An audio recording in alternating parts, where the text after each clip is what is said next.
তুমি যে বললে হ্যাপি নিউ ইয়ার, শুভ দিন, বলো জানুয়ারির 1 তারিখে, 1 জানুয়ারিতে কি কল্যাণ আছে?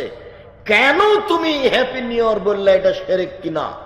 এই ছেলে, তোমাকে, তোমার মাস্টারকে, তোমার জাতিকে যদি আমি অশিক্ষিত প্রমাণ করতে না পারি, জাতির সামনে বক্তব্য দিব না বেটা।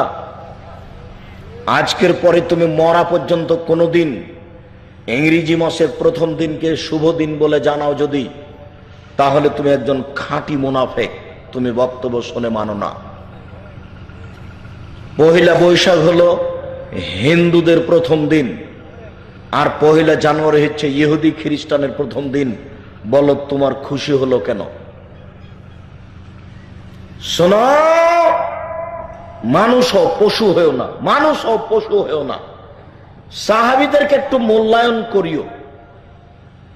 আল্লাহর নবী যখন মদিনায় গেলেন, তখন দেখলেন মদিনার লোকেরা মুহররমের 10 তারিখে সিয়াম থাকে, 10ই মুহররম। তো আল্লাহ রাসূল বললেন, আচ্ছা মদিনার লোকেরা তোমরা মুহররমের 10 তারিখে সিয়াম থাকো কেন? তখন মদিনার লোকেরা বলল যে মুহররমের 10 তারিখে ফেরাউনকে আল্লাহ ডুবিয়ে দিয়েছেন আর মূসাকে আল্লাহ বাঁচিয়ে দিয়েছেন, তাই শুকরিয়া আদায় করি। তখন আল্লাহ রাসূল বলছেন, আরে শোনো শোনো, আমি বেশি হক রাখি তোমাদের চেয়ে শুকরিয়া আদায়ের ব্যাপারে। আমিও মুহররমের 10 তারিখে সিয়াম থাকবো। এই সাহাবীগণ শোনো, তোমরাও মুহররমের 10 তারিখে সিয়াম থাকো। বলার সাথে সাথে সাহাবীগণ একবারে ক্ষেপে রিরি করে উঠেছে। বলেন কি আপনি? আপনি বলছেন ইহুদি খ্রিস্টানের বিরোধিতা করতে হবে? ইহুদি খ্রিস্টান মুহররমের 10 তারিখে সিয়াম থাকে, আমরা মুহররমের 10 তারিখে সিয়াম থাকবো মানে? ইন্নাহু ইয়াউমুন ইয়াযমুল ইয়াহুদান নাসারা, মুহররমের 10 তারিখ এমন এক দিন যেদিনকে ইহুদি বড় মনে করে, যেদিনকে খ্রিস্টান বড় মনে করে, সেই দিনকে আমরা কেন মানব, শুকরিয়া আদায় করব মানে? আপনি বলছেন তাদের বিরোধিতা করতে হবে, আর আপনি সিয়াম থাকতে বলছেন কেন? তখন আল্লাহ রাসূল বললেন, শোনো, লাইন বাকাইতু আসানাল কাবেলা লাসমান্না তাসিয়া, আমি যদি সামনে বছর বেঁচে থাকি তাহলে মুহররমের 9 তারিখও সিয়াম থাকবো। 9 তারিখ হবে তাদের বিরোধিতা করা, আর 10 তারিখ হবে শুকরিয়া আদায় করা।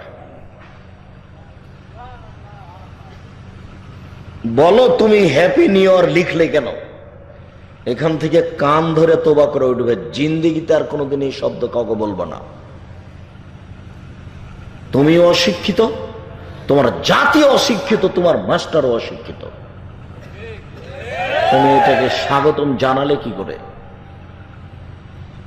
শোনো, শুধু তাই নয়, যারা জানুয়ারির 1 তারিখে শুভ দিন বলেছে, যারা 1 বৈশাখকে শুভ দিন বলেছে, তাদের বিচারের মাঠ হবে ইহুদিদের সাথে, খ্রিস্টানের সাথে তাদের বিচারের মাঠ হবে হিন্দুদের সাথে তাহাজ্জুদ পড়লেও।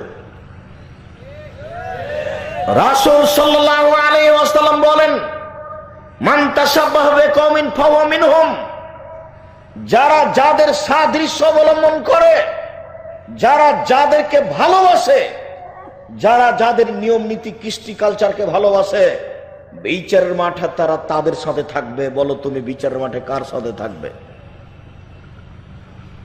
আমি যদি বুঝাতে না পারি আমি আবার বলি, আল্লাহ নবী বলছেন, মান তাশাব্বাহা বিকওমিন ফাহুয়া মিনহুম, যারা যাদেরকে ভালোবাসে, যারা যাদের নিয়ম নীতিকে পছন্দ করে, যারা যাদের পোশাক আশাককে ভালোবাসে, যারা যাদের কৃষ্টি কালচারকে ভালোবাসে, বিচারের মাঠে তারা তাদের সাথে থাকবে। বলো তুমি হ্যাপি নিউ ইয়ার লিখলে কেন? বলো তোমার বিচারের মাঠ কার সাথে হবে? তোমার বিচারের মাঠ ইহুদি নাসারার সাথে হবে। তুমি সাবধান থাকো, তুমি একজন অশিক্ষিত মানুষ। শুনুন, কোন দিনকে মূল্যায়ন করা শিরক, এই কথা একটু পরে বলছি।